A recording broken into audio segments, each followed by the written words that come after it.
நம்ம hero Vikram interrogation ஆரம்பிக்கிறதுக்கு முன்னாடி வரைக்கும் மாயா படுத்து முறை பேசிக்கிட்டு இருந்தா. நான் யார் தெரியுமா, மரியாதை என்ன வெளியே விட்டுருங்க, இல்லைன்னா நடக்கிறதே வேற. நாளைக்கு காலையில டெல்லியில இருந்து என்னோட வக்கீல் வந்துருவாரு.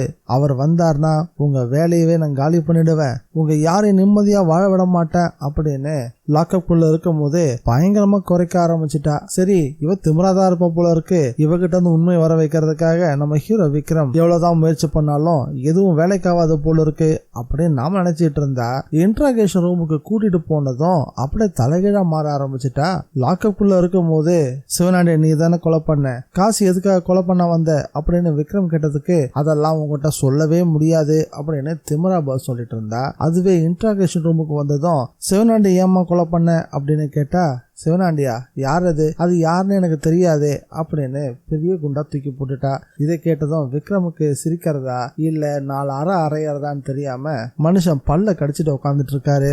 ஆனா விக்ரம் அறையறாரோ இல்லையோ, இனியா கையில அறை வாங்க போறாளோ இல்லையோ, ஆனா போலீஸ் கிட்ட வகையா வாங்கி கட்டிக்க ஆரம்பிச்சுட்டா. அதுலயும் அந்த லேடி எஸ்ஐ வாங்குன்னு வாங்க ஆரம்பிச்சுட்டாங்க. அடிப்பட்டாலாவது திமிரு குறையுன்னு பார்த்தா அது குறைஞ்ச மாதிரியே தெரியல. ஆனா பயம் மட்டும் மனசுக்குள்ள அதிகமாக ஆரம்பிச்சிருச்சு. கூடிய சீக்கிரம் அந்த பயத்தை வச்சு எல்லா உண்மைகளையும் நம்ம ஹீரோ விக்ரம் மாயா அவளாவே சொல்ற மாதிரியான ஏற்பாடுகளை பண்ணிருவாருன்னு நினைக்கிறேன். இதை பத்தி உங்களுடைய கருத்து என்னன்றத மறக்காம கமெண்ட்ல பதிவு பண்ணுங்க. வணக்கம் மக்களே, welcome to TN Vijay review.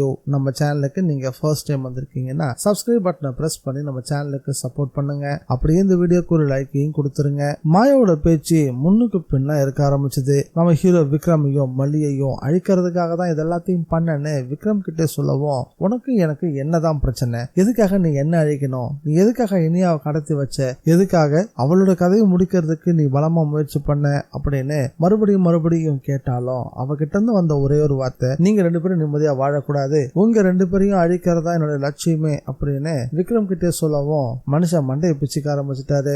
அதுலயும் இன்ட்ராகேஷன் ரூம்ல வச்சு விசாரிச்சுட்டு இருக்கும் போது, இதெல்லாம் நான் ஏன் பண்ணேன்னு தெரியுமா, உன் பொண்டாட்டியை வர சொல்லு, அவன் முன்னாடி சொல்றேன் அப்படின்னு சொன்னதும், இவ எதுக்காக இனியா வர சொல்றா, இனியாவுக்கும் இவளுக்கும் அப்படி என்னதான் பிரச்சனை அப்படின்னு நம்ம ஹீரோ விக்ரம் பலமா யோசிக்க ஆரம்பிச்சாரு. நம்ம ஹீரோயின் இனியாவை பொறுத்த வரைக்கும் மாயா தான் இதெல்லாம் பண்ணிட்டு இருந்தான்றது இது வரைக்கும் அவங்களுக்கு தெரியாது.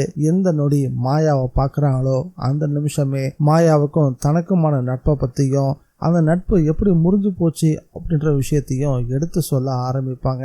அதை கேட்டது தான் நம்ம ஹீரோ விக்ரமுக்கு மாயா பத்திய உண்மைகள் ஒன்னா வெளிச்சத்துக்கு வரப்போகுது. இவன் ஏன் நம்மள பழி வாங்கணும்னு துடிச்சுட்டு இருக்கா அப்படின்றதுக்கான விடையும் அவருக்கு கிடைக்க போகுது. இதுல இன்னொரு விஷயம், விக்ரம அடையறதுக்காக தான் இதெல்லாம் பண்ணேன்னு தப்பி தவறு கூட நம்ம ஹீரோயின் இனியா கிட்ட மாயா சொல்லிட்டானா அவ்வளவுதான். விக்ரமோட இன்ட்ராகேஷன் ஒரு பக்கம்னா நம்ம ஹீரோயின் இனியா அவங்க பக்கத்துக்கு பலமா இன்ட்ராகேட் பண்ண ஆரம்பிச்சிருவாங்க. ஏன்னா விக்ரம பங்கு போட்டுக்கணும்னு யாரு நினைச்சாலும் சரிதான், அவங்கள தன்னுடைய எதிரியாவே பார்க்க ஆரம்பிச்சிருவாங்க. அது மாயாவுக்கு வர எபிசோட்லயோ இல்ல அடுத்த ஒரு எபிசோட்லயோ தெளிவா புரிஞ்சிடும் நினைக்கிறேன். இதை பத்தி உங்களுடைய கருத்து என்னன்றத மறக்காம கமெண்ட்ல பதிவு பண்ணுங்க. இந்த வீடியோ பிடிச்சிருந்தா லைக் பண்ணுங்க, ஷேர் பண்ணுங்க. டிஎன் விஜய் ரிவ்யூவை மறக்காம சப்ஸ்கிரைப் பண்ணி வச்சுக்கோங்க. மீண்டும் அடுத்த வீடியோல சந்திக்கலாம். By guys.